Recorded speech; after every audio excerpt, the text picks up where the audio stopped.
Halo pemirsa GPR TV dari Sabang sampai Merauke, dari Miangas hingga Pulau Rote. Bertemu lagi bersama saya Bilqis Sabila dalam program Kominfo Newsroom.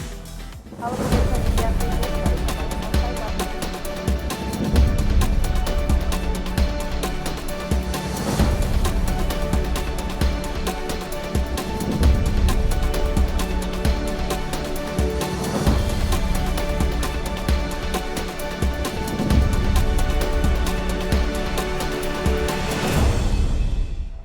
Inilah Kominfo Newsroom selengkapnya. Pemirsa, Presiden Republik Indonesia Joko Widodo menyatakan pemerintah Indonesia dan FIFA akan membentuk tim transformasi perubahan persepak bolaan di Indonesia. Dalam waktu dekat, Presiden FIFA Gianni Infantino akan berkunjung ke Indonesia. Transformasi ini dilakukan setelah tragedi Kanjuruhan yang menewaskan ratusan orang.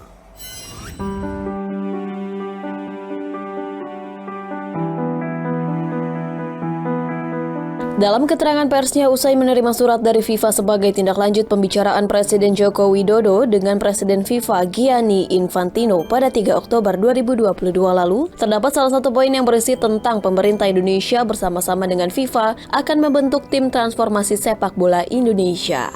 Presiden juga menyatakan bahwa sepak bola Indonesia tidak dikenakan sanksi oleh FIFA terkait dengan tragedi sepak bola di Stadion Kanjuruhan, Malang, Jawa Timur. Selanjutnya antara FIFA, Konfederasi Sepak Bola Asia, dan pemerintah Indonesia akan melakukan langkah-langkah kolaborasi, yakni membangun standar keamanan stadion di seluruh stadion yang ada di Indonesia, memformulasikan standar protokol dan prosedur pengamanan yang dilakukan oleh pihak kepolisian berdasarkan standar keamanan internasional. Selain itu melakukan sosialisasi dan diskusi dengan klub-klub bola di Indonesia, termasuk perwakilan supporter untuk mendapatkan saran dan masukan serta komitmen bersama. Mengatur jadwal pertandingan yang memperhitungkan potensi-potensi risiko yang ada, serta menghadirkan pendampingan dari para ahli di bidangnya.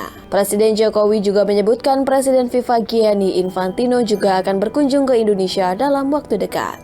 Nanti Presiden FIFA akan datang ke Indonesia pada Oktober atau November untuk berdiskusi dengan pemerintah. Dalam pembukaan acara Profesi Keuangan Expo 2022, Menteri Keuangan Sri Mulyani menilai pengembangan ekonomi digital menjadi peluang percepatan pemulihan ekonomi Indonesia. Nilai ekonomi digital Indonesia pada 2021 ditaksir mencapai 70 miliar dolar. Nilai tersebut membuat Indonesia menjadi negara pangsa pasar ekonomi digital tertinggi di ASEAN.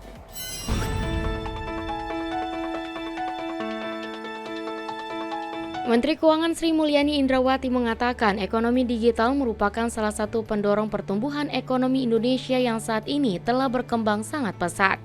Menkyu mencatat nilai ekonomi digital Indonesia pada tahun 2021 merupakan nilai tertinggi di Asia Tenggara, yakni sebesar 70 miliar US dollar dan diperkirakan mampu mencapai 146 miliar US dollar pada tahun 2025.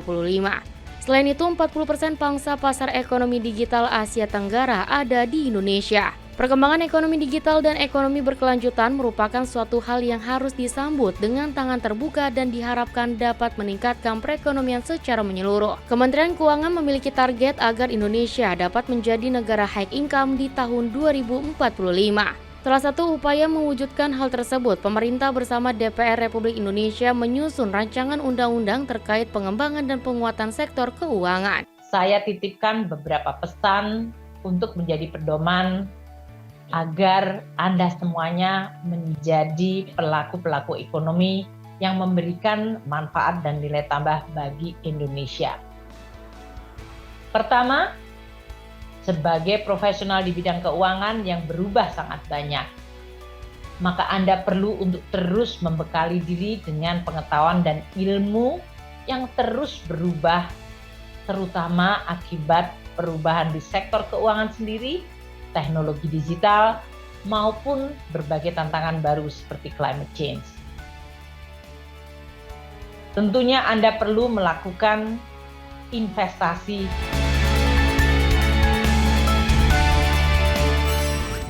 Kita beralih ke informasi lainnya pemirsa, geliat bisnis ikan hias air tawar mempunyai potensi besar bagi pelaku UMKM.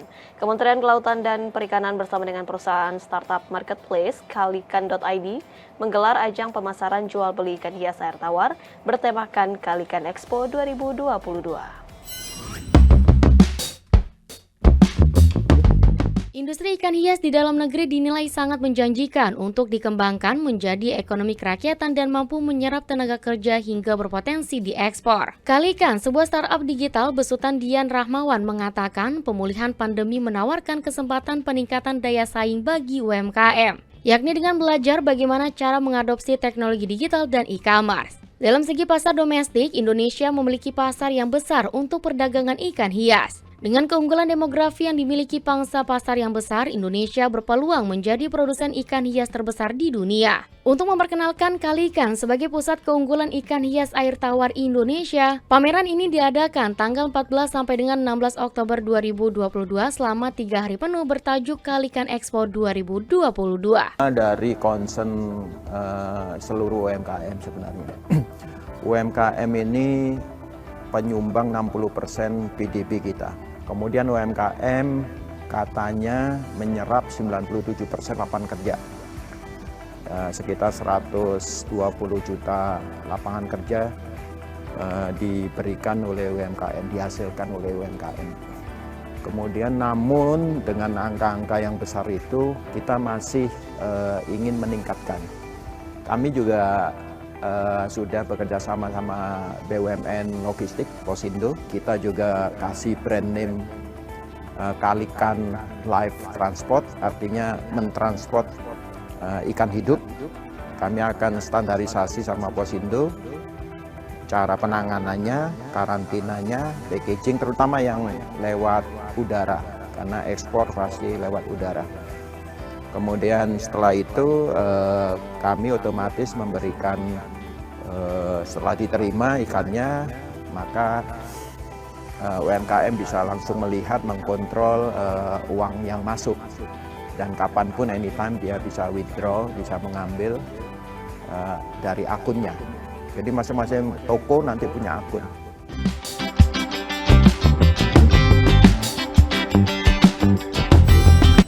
Badan Meteorologi, Klimatologi, dan Geofisika meminta masyarakat untuk mewaspadai potensi cuaca ekstrim yang berlangsung mulai 9 hingga 15 Oktober 2022 di berbagai wilayah Indonesia. Badan Meteorologi, Klimatologi, dan Geofisika mengingatkan kepada masyarakat untuk waspada akan potensi cuaca ekstrim, yakni hujan lebat yang disertai kilat dan angin kencang pada periode sepekan ke depan atau 9 hingga 15 Oktober mendatang. Kepala BMKG Dwi Korita Karnawati dalam konferensi pers pada Sabtu lalu menjelaskan, potensi terjadinya cuaca ekstrim ini atas hasil analisis dinamika atmosfer yang menunjukkan adanya sirkulasi siklonik. Sirkulasi siklonik membentuk pola belokan angin serta perlambatan kecepatan angin yang dapat meningkatkan pertumbuhan awan hujan. Selain itu, aktifnya fenomena gelombang atmosfer yang bergerak dari Samudra Hindia Barat ke timur atau disebut Madden-Julian Oscillation yang berinteraksi dengan gelombang Rossby ekuatorial dan gelombang Kelvin yang secara tidak langsung dapat meningkatkan pertumbuhan awan hujan di beberapa wilayah di Indonesia. Kepala BMKG Dwi Korita juga menjelaskan bahwa dalam 3 hari ke depan sebagian wilayah Aceh, Banten, DKI Jakarta, Jawa Barat, Jawa Tengah, Jawa Timur, Kalimantan Barat, dan Sulawesi Tengah berpotensi terdampak hujan lebat dengan kategori siaga atau berpotensi banjir. Ia pun meminta agar hasil analisis BMKG ini menjadi bentuk perhatian pemerintah daerah, pemangku kepentingan hingga masyarakat.